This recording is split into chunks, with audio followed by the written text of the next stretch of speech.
Jericho Rosales at Janine Gutierrez pagtatambalan para ipangtapat sa tambalan nina Paulo Avellino at Kim Chiu na Kim Pao. Panoorin dito ang buong detalye.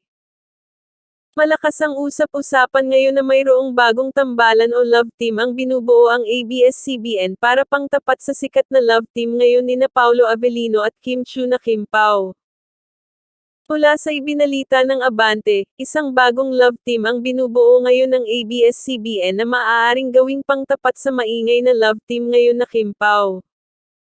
Ang tinutukoy na bagong love team na ito ay ang tambalan nina kapamilya actor Jericho Rosales at kapamilya actress Janine Gutierrez.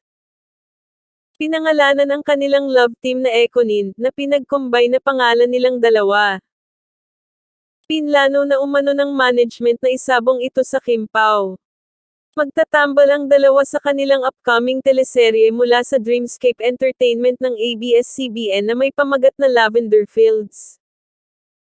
Napagbibidahan ng mga mahuhusay na artista sa larangan ng entertainment na sina Jody Santa Maria, Jolina Magdangal, Janine Gutierrez at Mr. Jericho Rosales.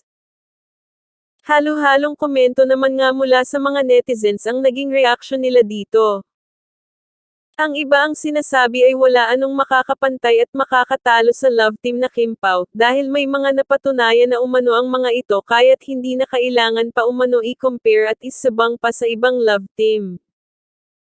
Ayon naman sa iba na tutal ay pareho naman silang nasa pangangalaga ng ABS-CBN, no need na umanong paglabanin ang love team ng dalawa, mas okay pa na pareho na lang suportahan ang dalawang love team. Matatandaan na naging magka-love team noon sina Janine Gutierrez at Paulo Avellino sa ilang proyekto at naging hit din ang kanilang tambalan. Mahuhusay na mga artista sila kaya very professional na sila para gampanan ang mga role na ibinibigay sa kanila.